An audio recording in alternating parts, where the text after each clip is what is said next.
الحمد للہ وحدہ لا شریک لہ والصلاة والسلام علی من لا نبی بعد اما بعد فاعوذ باللہ من الشیطان الرجیم بسم اللہ الرحمن الرحیم ما كان محمد ابا احد من رجالکم ولکن رسول اللہ وخاتم النبیین وکان اللہ بکل شیء علیما اللہم صلی علی محمد وعلی آل محمد کما صلیت علی ابراہیم وعلی آل ابراہیم انکا حمید مجید اللہم بارک علی محمد وعلی آل محمد کما بارکت علی ابراہیم وعلی آل ابراہیم انکا حمید مجید۔ بات یہ چل رہی تھی کہ حضرت امام بخاری کی تحریر کردہ صحیح بخاری کے ساتھ غیر مقلدین کا کوئی تعلق نہیں۔ اس میں بیشتر مسائل ایسے ہیں، بلکہ یوں کہنا چاہیے کہ بہت ساری احادیث ایسی ہیں جو حضرت امام بخاری رحمہ اللہ تعالی صحیح بخاری میں لائے ہیں، اور غیر مقلدین کا مذہب، غیر مقلدین کے مسائل ان کے خلاف ہیں۔ احادیث سے کچھ اور مسئلہ ثابت ہوتا ہے، غیر مقلدین ان مسائل کو ماننے کے لیے تیار نہیں ہیں۔ تو جو شخص خود صحیح بخاری کی احادیث کے مطابق اپنے مسائل نہ رکھتا ہو، وہ دوسرے کو الزام تو نہ دے۔ تو حضرت امام بخاری رحمۃ اللہ علیہ نے جو صحیح بخاری میں احادیث بیان فرمائی ہیں، گزشتہ سبق میں نے ان میں سے چند ایک احادیث بیان کی تھی، اور آج بھی انہی میں سے چند ایک احادیث بیان کرتا ہوں تاکہ یہ بات طلباء کے سامنے کھل جائے کہ غیر مقلدین کا حضرت امام بخاری کے ساتھ اور صحیح بخاری کے ساتھ دور کا تعلق اور واسطہ بھی نہیں ہے۔ حضرت امام بخاری رحمہ اللہ تعالی نے صحیح بخاری میں باب قائم فرمایا ہے، باب اذا طلقت الحائض تعتد بذلک الطلاق، کہ حائضہ عورت کو اگر حالت حیض میں طلاق دی جائے تو وہ طلاق شمار ہوگی۔ اس کے تحت حضرت امام بخاری رحمہ اللہ تعالی روایات لائے ہیں۔ عن انس بن سیرین قال سمعت ابن عمر قال طلق ابن عمر امراته وهي حائض فذكر ذلك عمر للنبي صلى الله عليه وسلم فقال ليراجعها قلت تحتسب قال فما۔ وعن قتادة عن يونس بن جبير عن ابن عمر رضي الله عنهما وعنهم قال مره فليراجعها قلت تحتسب قال أرأيت أن عجز واستحمق۔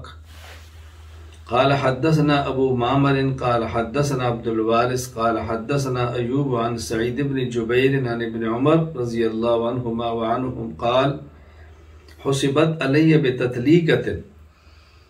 اب ان روایات سے یہ امام بخاری رحمہ اللہ تعالی ثابت فرما رہے ہیں کہ عورت کو حالت حیض میں طلاق دی جائے تو طلاق واقع ہو جاتی ہے۔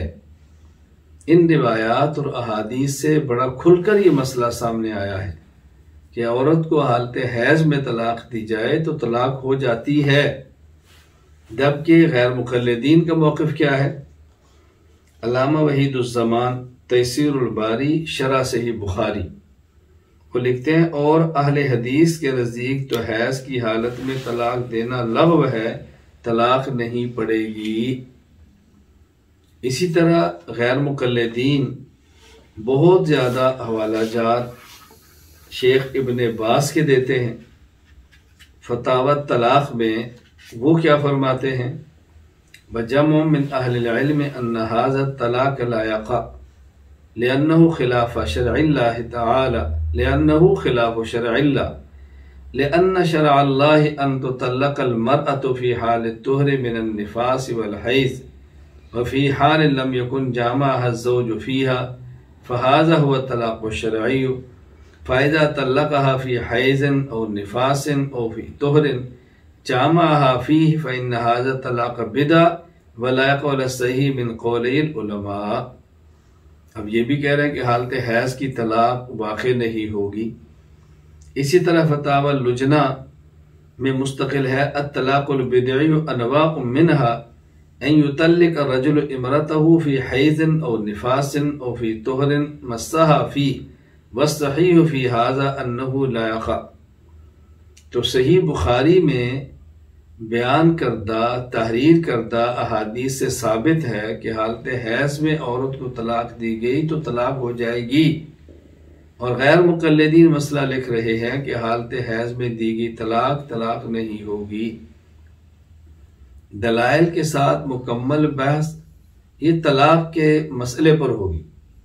فی الحال صرف یہ بتایا جا رہا ہے کہ غیر مقلدین کا صحیح بخاری میں بیان کردہ روایات کے مطابق عمل نہیں ہے، اور غیر مقلدین کا مذہب صحیح بخاری کی روایات کے خلاف ہے، یہ بات ذہن نشین فرما لیں۔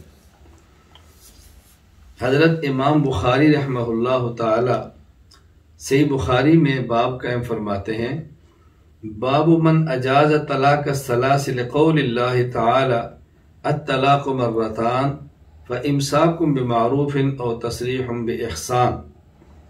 اور اس کے تحت حافظ ابو الفضل شہاب الدین احمد بن علی ابن حجر عسقلانی الشافعی رحمہ اللہ تعالی وفات 852 ہجری فتح الباری شرح صحیح بخاری میں تحریر فرماتے ہیں، والذی یظہر لی انہ کان اراد بالترجمہ مطلق وجود الثلاث مفرقۃ کانت او مجموعہ، کہ اس باب میں حضرت امام بخاری نے جو بات سمجھائی ہے وہ یہ کہ 3 طلاق دیں تو 3 طلاق ہوں گی، خواہ وہ 3 طلاق اکٹھی دیں خواہ وہ 3 طلاق الگ الگ دیں۔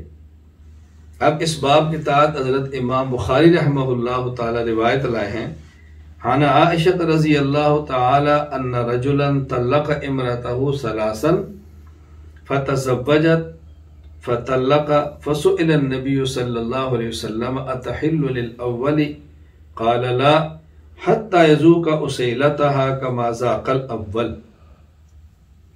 ایک شخص نے اپنی بیوی کو 3 طلاق دے دی ہے، تو کیا یہ شخص اس طلاق دینے والے شوہر کے لیے حلال ہے؟ آپ نے فرمایا نہیں، اس کے ساتھ کوئی اور شخص اب نکاح کرے، وہ اس کے ساتھ مجامت ہم بستری کرے، وہ طلاق دے، اس کے بعد یہ پہلے شوہر کے لیے حلال ہوگی، وگرنہ حلال نہیں ہوگی۔ اسی طرح قال لو طلقت مرة او مرتين فإن النبي صلی اللہ علیہ وسلم امرنی بهذا فإن طلقتها ثلاثا حرمت حتى تنكح زوجا غيرك۔ اب دیکھو یہاں واضح طور پر ہے کہ 3 طلاق دو تو 3 ہوتی ہے، جبکہ غیر مقلدین کا موقف فتاوی ثنائیہ، فتاوی نظیریہ اور آپ کے مسائل ان کا حل، یہ آپ کے مسائل ان کا حل غیر مقلد آل مبشر ربانی صاحب کی ہے۔ ان کے ہاں یہ بات وضاحت سے لکھی ہے کہ 3 طلاق ایک شمار ہوتی ہیں، 3 طلاق 3 نہیں ہوتی۔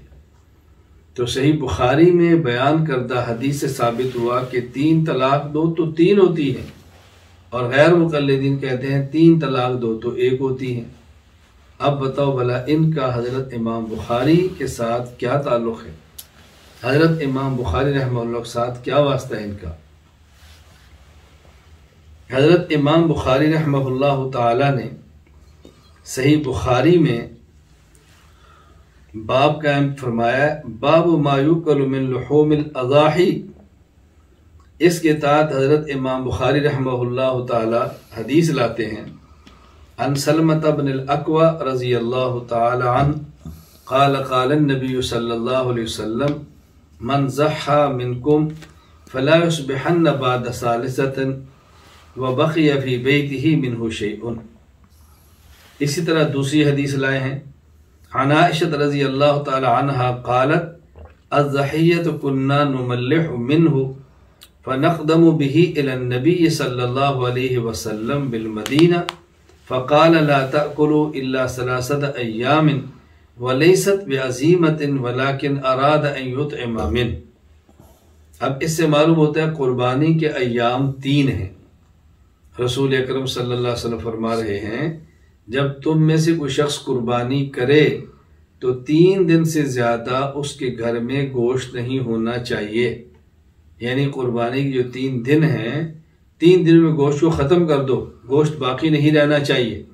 اگرچہ آئندہ سال آپ نے اجازت فرمائی کہ اب تم گوشت رکھنا چاہو، ذخیرہ کرنا چاہو تو جائز ہے، لیکن گوشت کا ذخیرہ کرنا اور رکھنا یہ تو 1 سال تک بھی جائز ہے، لیکن 1 سال تک قربانی کا قائل تو کوئی نہیں۔ تو صحیح بخاری کی ان روایتوں سے ثابت ہو رہا ہے قربانی کے دن 3 ہیں، جبکہ غیر مقلدین کا موقف اس سے بالکل الگ ہے۔ غیر مقلد عالم مبشر ربانی، آپ کے مسائل اور ان کا حل، اسی طرح عبید اللہ خان فتاوی محمدیہ، یہ دونوں حضرات لکھتے ہیں قربانی کا وقت نماز عید کے بعد شروع ہوتا ہے اور 13 ذوالحج کو غروب آفتاب تک رہتا ہے۔ تو یہ قربانی کے دن 4 لکھ رہے ہیں، جبکہ حضرت امام بخاری رحمۃ اللہ علیہ کی بیان کردہ روایات 3 بتا رہی ہیں۔ تو غیر مقلدین کا یہ مسئلہ بھی حضرت امام بخاری رحمۃ اللہ علیہ کی تحریر کردہ سے بخاری میں احادیث کے خلاف ہے۔ حضرت امام بخاری رحمہ اللہ تعالی صحیح بخاری میں روایت بیان فرماتے ہیں، حضرت امام بخاری رحمہ اللہ تعالی صحیح بخاری میں باب قائم فرماتے ہیں، باب تقلیم الاظفار۔ اس باب کے تحت حضرت امام بخاری رحمہ اللہ تعالی روایت لاتے ہیں، عن ابن عمر عن النبی صلی اللہ علیہ وسلم قال خالف المشرکین وفر اللحى واحفوا الشوارب وكان ابن عمر اذا حج او اعتمر قبض على لحيته فما فضل اخذ۔ رسول اکرم صلی اللہ علیہ وسلم نے فرمایا کہ مشرکین کی مخالفت کرو، اپنی داڑھی بڑھاؤ اور اپنی مونچھیں کٹواؤ، تراشو۔ رسول اکرم صلی اللہ علیہ وسلم نے داڑھی کو بڑھانے کا حکم دیا۔ اب اس حدیث کے راوی حضرت عبداللہ بن عمر ہیں رضی اللہ تعالی عنہما، اور یہ داڑھی بڑھانے والی حدیث کو بیان فرماتے ہیں اور اپنا عمل وَكَانَ ابْنُ عُمَرَ إِذَا حَجَّ أَوْ اعْتَمَرَ، حضرت عبداللہ بن عمر رضی اللہ تعالی عنہما جب حج کے لیے مدینہ منورہ سے مکہ مکرمہ تشریف لے جاتے تو ظاہر دن کافی ہو جاتے، داڑھی بڑھ جاتی، قبض علی لحیتی، حضرت اپنی داڑھی کو یوں مٹھی میں لیتے، فما فضل اخذہ، وہ جو مٹھی سے بڑھ جاتی اس کو یوں تراش دیتے۔ داڑھی کا طریقہ بھی ہے، اب یوں مٹھی میں لے جو بڑے اس کو تراش دے، یوں مٹھی میں لے جو بڑے اس کو تراش دے، تو مٹھی سے جو داڑھی بڑھے اس کو تراش دے۔ تو حضرت امام بخاری رحمہ اللہ تعالی جو سے بخاری میں حدیث لائے ہیں عبداللہ بن عمر سے، اس کی تشریح ان کے عمل سے لائے ہیں، اس سے ثابت ہوتا ہے کہ داڑھی 1 مٹھی سنت ہے، جبکہ غیر مقلدین کا مسئلہ بالکل اس کے خلاف ہے۔ غیر مقلد عالم محمد اسماعیل سلفی فتاوی سلفیہ میں تحریر کرتے ہیں، صحابہ عموماً اور عبداللہ بن عمر خصوصاً رضی اللہ عنہ اتباع سنت میں مشہور ہیں، لیکن ان کا یہ فعل سنت صحیحہ کے خلاف ہے، معاذ اللہ۔ اسی طرح فتاوی اصحاب حدیث میں ہے بھی یہی لکھا ہے کہ حضرت عبداللہ بن عمر رضی اللہ تعالی عنہما کا یہ عمل سنت صحیحہ کے خلاف ہے، یعنی حضرت عبداللہ بن عمر رضی اللہ تعالی عنہما جیسا متبع سنت صحابی اس مسئلے پر ان کو سنت صحیحہ کے خلاف عمل کرتا ہوا نظر آ رہا ہے۔ تو حضرت عبداللہ بن عمر رضی اللہ تعالی عنہما کے فعل سے رسول اکرم صلی اللہ علیہ وسلم کی حدیث مبارک، حضرت عبداللہ بن عمر کے عمل سے نبی کریم صلی اللہ علیہ وسلم کے قول مبارک کی تشریح یہ بتا رہی ہے کہ داڑھی 1 مٹھی ہے۔ میں یہاں بھی عرض کروں گا کہ اس موضوع پر مستقل دلائل اپنی جگہ پر ہیں کہ کیا خود رسول اکرم صلی اللہ علیہ وسلم کے مبارک عمل سے بھی ثابت ہے کہ وہ داڑھی مبارک کو 3 طرف سے تراشتے تھے یا نہیں، اور دیگر صحابہ کرام کا عمل کیا ہے۔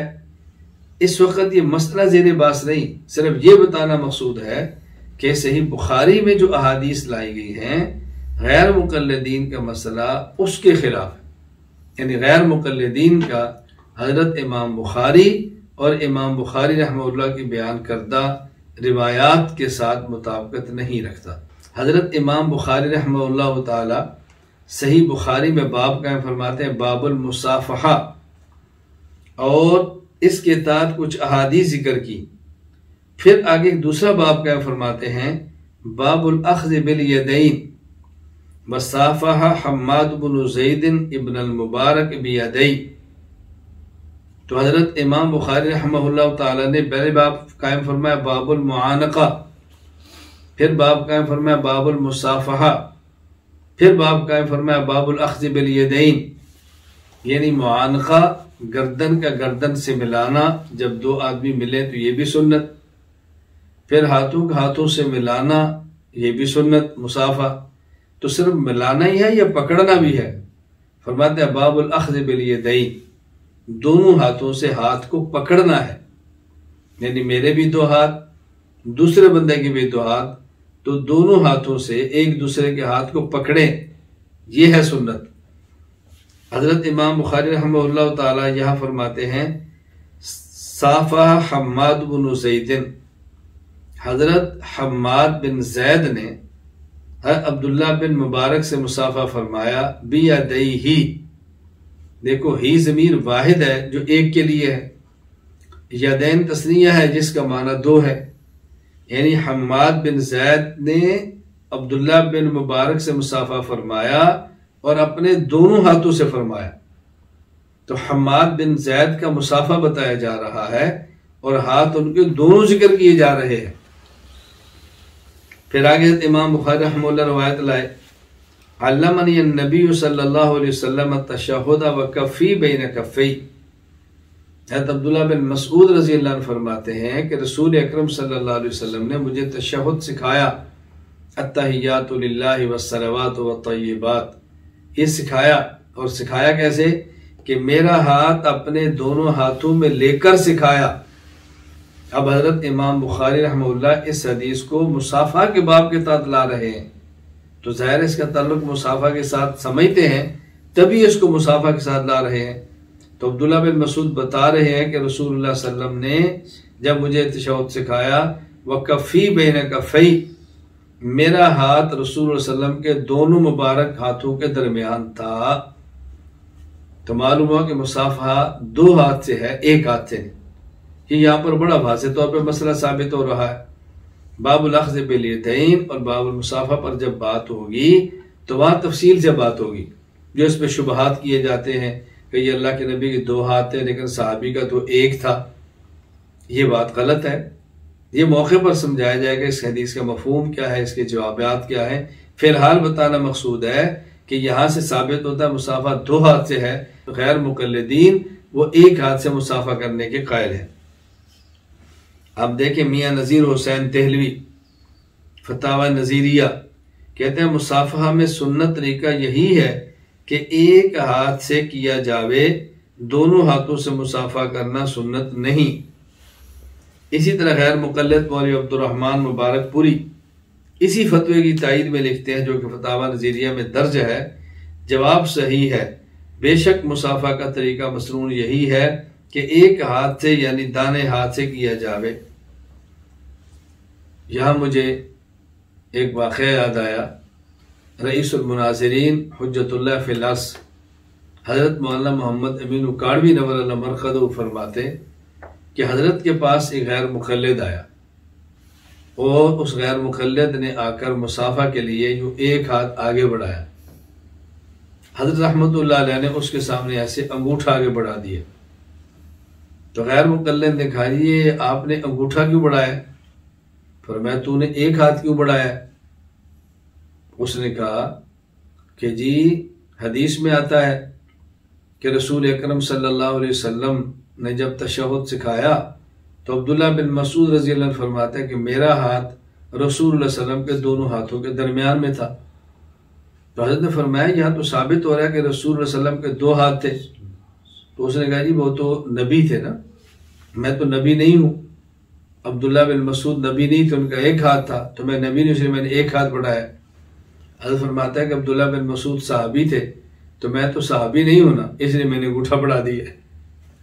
تو حضرت نے اس کو الزامی جواب دیا کہ اگر نبی کے دو ہاتھ تھے، عبداللہ بن مسعود نبی نہیں تو ایک ہاتھ تھے، تو وہ نبی نہیں تو ساتھ صحابی بھی تھے نا، میں نبی بھی نہیں صحابی بھی نہیں، بات کہوں اس لیے میں نے انگوٹھا دے دیا، اب تجھے کیا مسئلہ ہے؟ ایسے موقع پر ایسے لوگوں کو یہ اسی طرح قابو کیا جاتا ہے، پھر ان کی عقل ٹھکانے آتی ہے، ان کے ہوش ٹھکانے آتے ہیں، ان کو بات سمجھ آتی ہے، وگرنہ ان کو بات سمجھ نہیں آتی۔ خیر، مصافحہ کا موضوع مستقل ہے، میری اس پر فائل موجود ہے، مقالہ موجود ہے، انشاءاللہ آئندہ اس کو جب سبق آئے گا تو وہاں اس پر تفصیل سے بات کی جائے گی اور اس کو بیان کیا جائے گا انشاءاللہ العزیز۔ حضرت امام بخاری رحمہ اللہ تعالی صحیح بخاری میں حدیث پاک لائے ہیں، ان ابا سعید الخدری وابا ہریرہ رضی اللہ تعالیٰ عنہما حدثاہ ان رسول اللہ صلی اللہ علیہ وسلم بعث اخا بنی عدی الانصاری واستعمله على خیبر فقدم بتمر جنیب فقال له رسول اللہ صلی اللہ علیہ وسلم اکل تمر خیبر هكذا؟ قال لا واللہ یا رسول اللہ انا لنشتری الساع بالساعین من الجمع فقال رسول اللہ صلی اللہ علیہ وسلم لا تفعلوا ولكن مثلا بمثل او بیعوا هذا واشتروا بثمنه من هذا۔ رسول اکرم صلی اللہ علیہ وسلم نے ایک صحابی کو بھیجا اور خیبر پر آپ نے ان کو عامل بنایا، وہ وہاں سے کھجوریں لے کر آئے۔ تو رسول اکرم صلی اللہ علیہ وسلم فرمایا کہ کیا خیبر کی ساری کھجوریں اسی طرح ہوتی ہیں؟ انہوں نے کہا یا رسول اللہ، ہم ایک کھجور لے لیتے ہیں اور اس کو دوسری کھجور کے 2 سا سے خرید لیتے ہیں۔ یعنی میں سمجھانے کے لیے کہتا ہوں کہ ایک کھجور 1 کلو مثلا کچی اور پکی ہے، اور ہمیں کھجور چاہیے پکی جو بالکل ہی پکی ہو، کچی پکی نہ ہو، تو ہم ایک کھجور کو بیچتے ہیں اور اس کے بدلے میں دوسری کھجور لے لیتے ہیں۔ اب چونکہ ان کے ریٹ میں تھوڑا سا فرق ہوتا ہے تو ہم 1 کلو کھجور دے کر دوسری کھجور 2 کلو لے لیتے ہیں، ہم یوں کر لیتے ہیں۔ تو رسول اکرم صلی اللہ علیہ وسلم فرمایا کہ نہیں، ایسا نہ کرو، ایسا نہ کرو، یہ ٹھیک نہیں ہے۔ یا تو کلو کھجور کے بدلے میں کلو کھجور لو، خواہ وہ کچی پکی ہو یا کچی ہو، جیسے بھی ہو۔ یا دوسری صورت یہ ہے کہ تمہارے پاس جو کھجور موجود ہے 1 کلو تم اس کو بیچ دو دراہم دنانیر پیسوں کے بدلے میں، پھر ان پیسوں سے تم 2 کلو کھجور لے لو۔ یعنی گویا کہ رسول اکرم صلی اللہ علیہ وسلم نے ایک حیلہ یہاں پہ ارشاد فرمایا۔ یا اس حدیث ثابت ہو رہا ہے کہ حیلہ کرنا شرعاً جائز ہے، یعنی 1 کلو کھجور کو 2 کلو کھجور کے بدلے میں خریدنا اور بیچنا تو جائز نہیں ہے، لیکن 1 کلو کھجور کو بیچ دو اور درہم لے لو، انہی درہم سے 2 کلو کھجور دوسری خرید لو جو آپ کو پسند ہے، تو یہ جائز ہے۔ تو صحیح بخاری کے حدیث سے ثابت ہوتا ہے کہ بعض مقامات پہ جہاں شریعت کی منشا فوت نہ ہو حیلہ کرنا جائز ہے، جبکہ غیر مقلدین کیا کہتے ہیں؟ کہتے ہیں فقہ حنفی کی ہر معتبر کتاب اور مشہور کتاب شریعت الہی میں حیلہ بازی کی جواز سے بھری پڑی ہے، اور خدا کے ہر بڑے حکم کو ٹلانے کے لیے نہایت عجیب و غریب حیلے تجویز کیے گئے ہیں، مسئلہ تقلید یہاں لکھ دیے۔ تو غیر مقلدین اس حیلے کو جائز نہیں کہہ رہے، جبکہ حضرت امام بخاری رحمہ اللہ تعالیٰ کی بیان کردہ حدیث پاک سے حیلے کا جواز ثابت ہو رہا ہے۔ تو جہاں شریعت کا مسئلہ تبدیل نہ ہو اور شریعت ہی کے لیے حیلہ کیا جائے اور تعویل کی جائے تو اس کی گنجائش موجود ہے۔ حکیم الامت حضرت تھانوی رحمہ اللہ کی خدمت میں ایک غیر مقلد آیا جو آنکھ سے بھی نبینا تھا اور دل سے بھی نبینا تھا۔ وہ چونکہ نبینا تھا اور تھا غیر مقلد، تو قاری رحمہ اللہ فرمایا کرتے وہ آنکھ کا بھی نبینا تھا، دل کا بھی نبینا تھا۔ دل کا نبینا غیر مقلد تھا اور آنکھ کا نبینا کو اندھا تھا۔ حکیم الامت حضرت تھانوی رحمہ اللہ سے کہنے لگا کہ آپ لوگ حنفی قرآن کریم اور احادیث میں تعویل بہت کرتے ہو۔ تو میں نے فرمایا پھر؟ اس نے کہا جی تعویل کرنا ٹھیک نہیں ہے، آپ غلط کرتے ہو۔ میں نے فرمایا پھر؟ اس نے کہا میں اس پر آپ سے بات کرنا چاہتا ہوں کہ آپ تعویل کرتے ہو اور غلط کرتے ہو۔ حکیم الامت حضرت تھانوی رحمہ اللہ فرمایا کہ آپ بات کرنا چاہتے ہیں مگر میں نہیں کرنا چاہتا۔ کہا جی آپ کیوں نہیں کرتے؟ فرمایا اس لیے کہ تیرے ساتھ بات کرنے کا فائدہ نہیں ہے۔ اس نے کہا جی فائدہ کیوں نہیں؟ اگر میری بات غلط ہے تو میں اپنی اصلاح کر لوں گا۔ فرمایا تیری بات غلط ہے، تیری اصلاح ہو گئی، تو ضلالت سے ہدایت پر آ بھی گیا تو جنت میں تو پھر بھی نہیں جا سکتا، تو تیرے اوپر محنت کرنے کا فائدہ مجھے کیا ہوگا؟ تو نے تو ہر حال میں جہنم میں جانا ہے۔ اس نے کہا میں نے جہنم میں کیوں جانا ہے؟ فرمایا قرآن کریم کے اندر ہے من کان فی ہذہ اعمی فہو فی الآخرۃ اعمی، جو شخص دنیا میں اندھا ہے وہ قیامت کے دن بھی اندھا ہی ہوگا۔ اور جنت میں تو اندھے نہیں جائیں گے، جنت میں دو جائیں گے جن کی آنکھیں ہیں، دیکھنے والے جائیں گے، نبی نے تو جنت میں نہیں جائیں گے۔ اس نے کہا جی اس آیت کا مطلب یہ نہیں جو آپ سمجھے، اس آیت کا مطلب یہ ہے۔ حضرت فرمایا کہ جو آیت کا مطلب تو بتانے لگا نا یہ تعویل ہے، تعویل نہیں کرنی، بغیر تعویل کے بتا۔ وہ خاموش ہو گیا۔ تو حضرت فرمایا تعویل نہ کریں تو تیرا جنت میں جانا ثابت نہیں ہوتا، بتا تعویل نہ کریں تو شریعت کے کتنے مسائل پر عمل کیسے ہوگا؟ اس نے کہا جی مجھے بات سمجھ آ گئی۔ حضرت فرمایا یہی میں تجھے سمجھانا چاہتا تھا کہ اللہ کی ہے تجھے بات سمجھ آ گئی۔ تو شروع میں طرز ایسا اختیار کیا کہ اس کو ترغیب ہو، وہ بات کرنے کے لیے آمادہ ہو۔ اتنی سخت بات کہہ دی کہ تجھے ہدایت ہی نہیں ملے گی، تو جنت میں نہیں جائے گا، اور قرآن کی آیت بھی پڑھ دی۔ حضرت کا مقصد اس کو سمجھانا تھا کہ مناسب موقع پر تعویل کی جاتی ہے، مناسب موقع پر ہیلا کیا جاتا ہے۔ یہ چند ایک احادیث میں نے آپ کی خدمت میں پیش کی ہیں۔ آخر میں ایک بات ذرا بڑی وضاحت کے ساتھ سنیں، توجہ سے سنیں اور اس بات کو سنبھالیں اور پلے باندھیں۔ ممکن ہے کوئی غیر مقلد یہ سوال کرے اور ممکن ہے کوئی اپنا بھی سوال کر لے۔ غیر مقلد بسا اوقات سوال کرتے ہیں مخالفت نظریہ کی وجہ سے، اور اپنے بسا اوقات اعتراض کرتے ہیں کسی حسد یا غلط فہمی کی وجہ سے۔ وہ سوال کیا کریں؟ یعنی آپ نے کہا کہ صحیح بخاری میں اتنی روایات موجود ہیں جن کے مطابق غیر مقلدین کا عمل نہیں، ان کے مسائل ان روایات اور احادیث کے خلاف ہیں، لہذا غیر مقلدین کا صحیح بخاری اور حضرت امام بخاری کے ساتھ کوئی تعلق نہیں۔ تو اس میں تو بہت ساری احادیث ایسی ہیں جو آپ کے بھی خلاف ہیں، آپ کے مسائل ان کے مطابق نہیں، تو پھر آپ کا صحیح بخاری کے ساتھ کیا تعلق ہوا؟ یہ بات ذہن نشین فرما لیں۔ حضرت امام بخاری رحمہ اللہ تعالی جو ترجمۃ الباب قائم فرماتے ہیں، یہ حضرت امام بخاری کی فقہ ہے، اور ہماری فقہ حنفی ہے جو امام ابو حنیفہ رحمہ اللہ کی ہے۔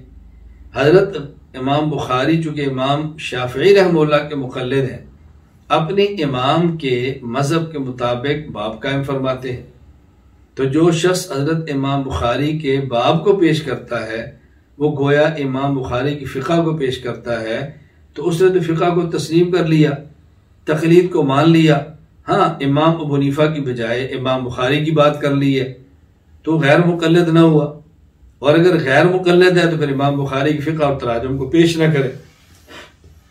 اور جو امام بخاری رحمہ اللہ تعالی روایات اور احادیث لائے ہیں، ایسا نہیں کہ وہ احادیث ہمارے خلاف ہیں، ہم ان احادیث کے جواب دیتے ہیں۔ میں ایک مثال دیتا ہوں، مثلا ہم رکوع جاتے، رکوع سے اٹھتے، رفع الیدین نہیں کرتے، تو کوئی شخص کہ جی امام بخاری تو حدیث لائے ہیں کہ جیسے ان مقامات رفع الیدین ثابت ہے، آپ نہیں کرتے تو آپ کا عمل تو صحیح بخاری کے خلاف ہے۔ ہم نے کہا صحیح بخاری کے خلاف نہیں، ہم نے کہا کہ یہ احادیث اتنا ثابت کر رہی ہیں کہ رسول اللہ صلی اللہ علیہ وسلم نے ان مقامات پر رفع الیدین فرمایا، اور یہ بات ہم مانتے ہیں۔ اگلی بات کہ نبی پاک صلی اللہ علیہ وسلم نے ان مقامات پہ چھوڑ دیا تھا، آپ نے ہمیشہ نہیں فرمایا تھا، تو امام بخاری رحمہ اللہ یہ کہیں نہیں لکھ رہے کہ رسول اکرم صلی اللہ علیہ وسلم نے ہمیشہ فرمایا تھا اور اس کو چھوڑا نہیں تھا. تو ہمارے خلاف تب ہوتی جب امام بخاری حدیث لاتے جس ثابت ہوتا کہ آپ نے ہمیشہ فرمایا تھا. تو ہمارا اختلاف یہ نہیں کہ رسول اللہ صلی اللہ علیہ وسلم نے رکوع جاتے اٹھتے رفع الیدین فرمایا یا نہیں فرمایا. ہمارا اختلاف ہے کہ ہمیشہ فرمایا یا ہمیشہ نہیں فرمایا. ہم کہتے ہیں ہمیشہ نہیں فرمایا. اب ان حدیث سے ہمیشہ ثابت ہوتا تو حدیث ہمارے خلاف ہوتی. ان سے ہمیشہ ثابت نہیں ہو رہا تو ہمارے خلاف حدیث کیسی ہوگی؟ یہ میں نے ایک مثال آپ کو دی بات سمجھانے کے لیے کہ اگر امام بخاری باب قائم فرمائیں تو فقہ ہے، اور ایک فقیہ کو دوسرے فقیہ سے اختلاف کا حق حاصل ہے. یا تو غیر مقلد کے ہیں، ہم امام حنیفہ کے مقلد تو نہیں، امام شافعی کے ہیں. امام حنیفہ کے نہیں، امام بخاری کے ہیں. تو بات کہتے بھی اچھے لگتے ہیں امام بخاری نے یہ فرمایا ہے. اور جہاں تک تعلق حدیث اور روایات کا ہے تو غیر مقلدین کے مسائل کے خلاف تو ہیں، ہمارے خلاف نہیں. چونکہ ہم اس کا جواب دیتے ہیں کہ اس کا معنی یہ ہے، اس کا مطلب یہ ہے، آپ کو سمجھنے کے اندر غلط فہمی پیدا ہوئی ہے اور کوئی وجہ نہیں. اللہ تعالی ہمیں بات سمجھنے کی توفیق عطا فرمائے اور بات سمجھ کر مزید آگے سمجھانے کی توفیق عطا فرمائے. وآخر دعوانا ان الحمد للہ رب العالمین.